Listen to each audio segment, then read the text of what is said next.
So what's happening today? Well, pretty close to getting this thing fired up actually. Got the heater hoses on, which probably the only NASCAR Cup engine you've ever seen with heater hoses on it. Yes, it does have a heater in the car. Probably won't use it much, but it's just there in case we need it. Got to fill it with water. Got to put my coolant restrictor in. Fun fact, NASCAR engines do not have thermostats in them. It says no provision for a thermostat, so it's needing, well, when you're in a cup race, you're making all kinds of horsepower all the time. You need as much coolant flow as possible, so you don't have a thermostat. Well, street car, you kind of want to keep, you actually want to keep some water, hot water in the engine, so that it actually stays at operating temp. So I'll put that in the upper radiator hose here, and so that'll be essentially our thermostat. We can go smaller, bigger. Basically, it's 3/4 inch hole that I drilled in the washer. We'll modify that if we need to. Got the oil filter on. I need to put oil in it yet. Working on ironing out a catch can for it. What else? What else? Coil plug wires on back there. Gonna put the carburetor on here in just a second. You'll watch me do that. Oh, and we got a hood. I forgot. Got a. Get a look at this. A fiberglass hood. Let me know what you guys think. It's kind of an old style pro stock looking hump hood. I don't know. It's growing on me, but basically it was the right price and I needed a hood ASAP. So this is what we got. So, and it's got hood hinges, or hood pins. So I took the actual latch out that would go right there. Yeah, pretty much we are dang close to getting this thing fired up. We're about ready to go. Drag week is 2 weeks away at this point. Or we are leaving for drag week in 2 weeks, so this thing needs to get out of here. So watch me put this carburetor on, and then we will fire this thing up.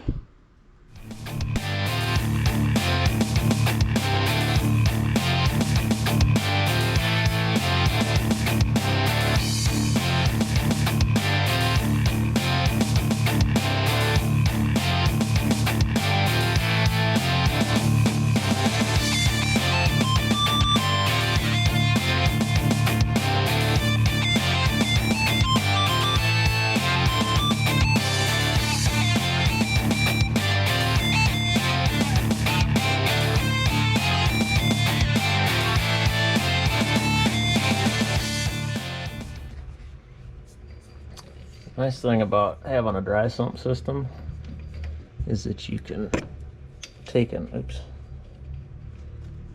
can prime it independent of starting the engine without, I mean, you can do that with a regular small block Chevy, but you can do that easier with a dry sump system. So we're gonna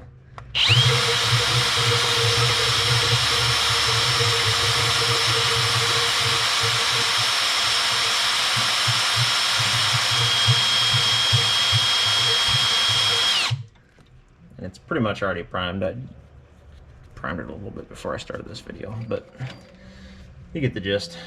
Something like that with your drill. So I'll put fuel in it, and now we'll start this thing. After putting the belt back on, of course.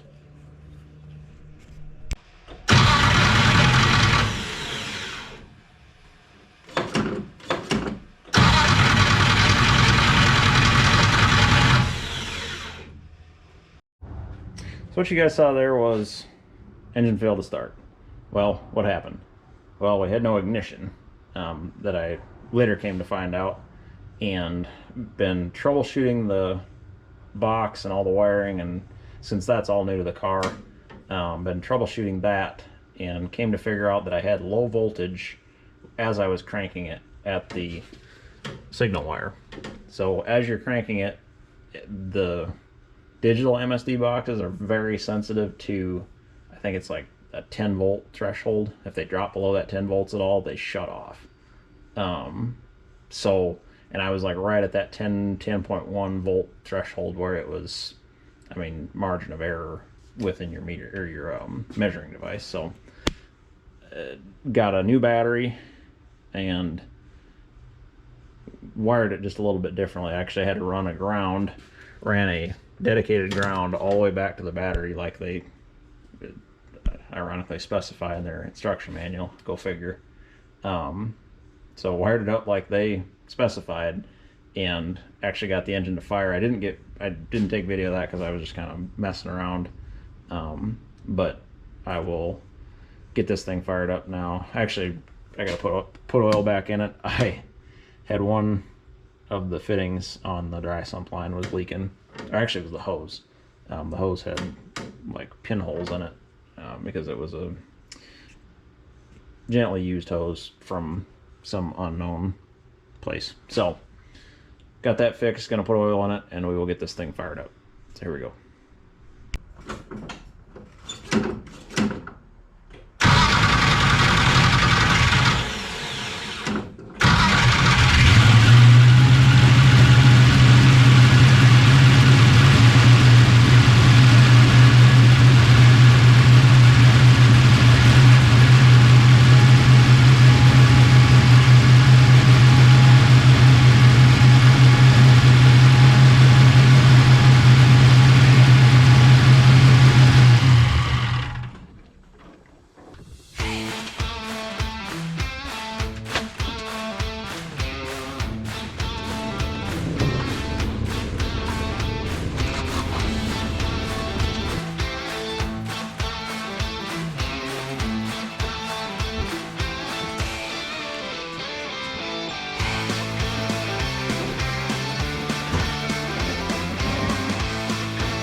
So you saw me there in that last clip trying to start the car, tried to pull it out of the garage, went to push in the clutch and you heard a lot of noise. And I think I figured out what it is. So I've got a bunch of brake fluid dripping out of my bell housing. The pressure plate hat is actually really close to the clutch lines. I believe when I started it up, well, when you started it, the lines aren't close enough to actually touch. I actually looked at this before I had put all this together and determined it was probably okay. But once you go to push in the clutch, the actual throwout bearing starts to engage and push outward. Well, it, I guess, must move the lines closer to the clutch. And it actually unscrewed the clutch line, if I'm looking at it right through the very small access holes in this bell housing. So we're getting a express exercise in taking the transmission out about a week before drag week now. So gotta pull the transmission real quick. I'm actually only gonna pull, I can't pull the bell housing, I don't think, because I can't get to some of the bolts on the top on the other side, but I am gonna pull these 4 big bolts out and actually just pull the transmission out of the bell housing, because the throwout bearing will kind of fall off and just hang in there. So I can look at that and actually pull it out through the back of the bell housing, and then put the Ram actually makes a couple of angled fittings to go on the back on the throwout bearing. So probably have to look at doing that real quick, but we'll know more once I get this transmission out. So here we go.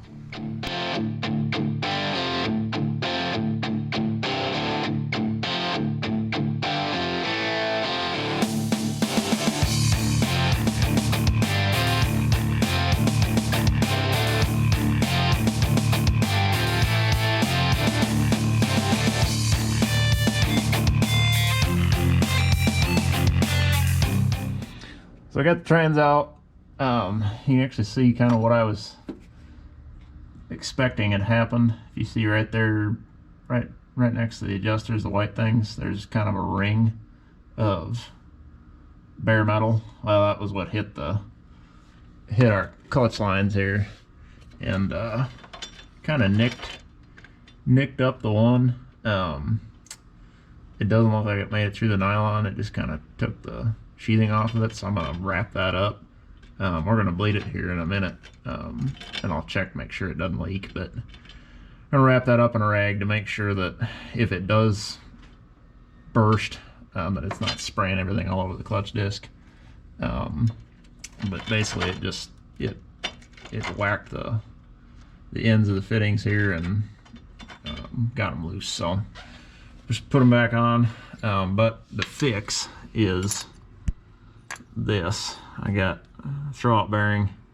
I got 45-degree fittings on there now. Couldn't get the proper 45-degree fittings because it's Saturday and Summit doesn't ship till Monday, which they wouldn't be here till Tuesday. So we got 45-degree fittings. We're gonna start putting everything back together, and then Mike will be here in a second to bleed the clutch with me. So here we go.